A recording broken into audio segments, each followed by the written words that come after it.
Praise the Lord. தேவ புத்திரர்கள் என்ற டைட்டில் மூலமாக ஆண்டவர் எனக்கு கொடுத்த வார்த்தை ரோமருக்கு எழுதின நிருபம் 8ஆம் அதிகாரம் 14ஆம் வசனத்தில் நாம் வாசிக்கிறோம். மேலும் எவர்கள் தேவனுடைய ஆவியினாலே நடத்தப்படுகிறார்களோ அவர்கள் தேவனுடைய புத்திரராய் இருக்கிறார்கள் என்று வேதத்தில் நாம் வாசிக்கிறோம். தேவனுடைய ஆவியினாலே நாம் நடத்தப்பட வேண்டும் என்றால் இதற்கு ஆதாரமாக நான் எடுத்துக்கொண்ட வசனம் யோவானுக்கு எழுதின சுவிசேஷம் 1ஆம் அதிகாரம் 13ஆம் வசனத்தில் நாம் வாசிக்கிறோம். இரத்தத்தினாலாவது மாமிச சித்தத்தினாலாவது புருஷ சித்தத்தினாலாவது பிறவாமல், உலகம் முழுவதும் இதனாலே உண்டாக்கப்படுகிறார்கள். இப்படி உண்டாக்கப்பட்டவர்களை தம்முடைய பிள்ளையாக மாற்றுவதற்காக இயேசு கிறிஸ்து மானிடராய் பூமியில் பிறக்கிறார். இயேசு கிறிஸ்து பிறந்து உலகம் முழுவதுக்கும் சுவிசேஷத்தை பிரசங்கிக்கிறார். இந்த சுவிசேஷத்தை சீசர்கள் கேட்டு அவர்களும் உலகம் முழுவதும் சுவிசேஷத்தை பிரசங்கிக்கிறார்கள். இந்த பிரசங்கத்தை மக்கள் எல்லாரும் கேட்டு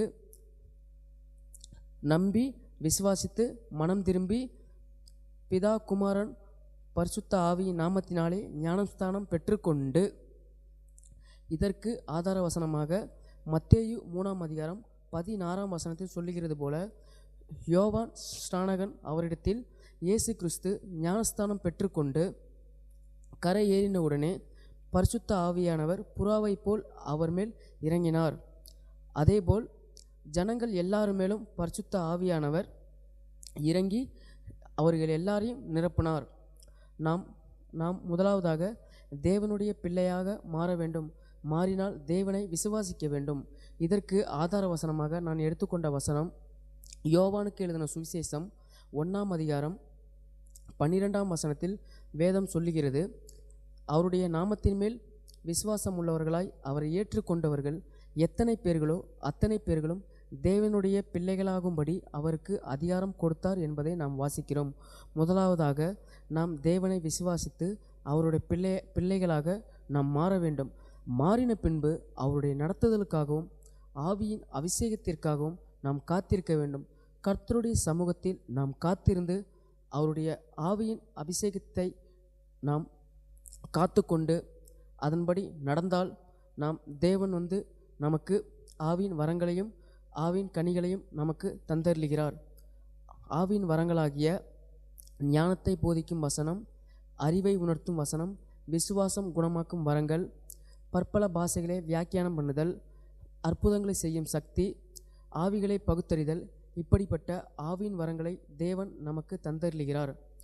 யோவான் 16ஆம் அதிகாரம் 13ஆம் வசனத்தில் தேவன் சொல்லுகிறார், சத்திய ஆவியாகிய அவர் வரும்போது சகல சத்தியத்திற்குள்ளும் உங்களை நடத்துவார் என்றும் நாம் வேதத்தில் வாசிக்கிறோம். எனவே பரிசுத்த ஆவியை நாம் பெற்றுக்கொள்வதன் மூலம் மற்றவர்களுக்கு நாம் விளக்காய் எரிந்து பிரகாசிக்க முடியும்.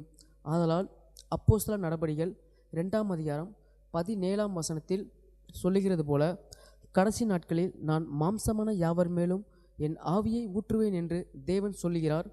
ஆதலால் சிறியவர்களும் வாலிபர்களும் வயதோவியர்களும் தாகத்தோடு கர்த்தருடைய சமூகத்தில் நாம் முழங்கால் படியிட்டு பரிசுத்த ஆவிக்காக நாம் ஜெபிக்கும் பொழுது பரிசுத்த ஆவியின் அபிஷேகத்தை நாம் பெற்றுக்கொண்டு இந்த உலகத்தில் கர்த்தருக்குள் நாம் எழும்பி பிரகாசிப்போம்.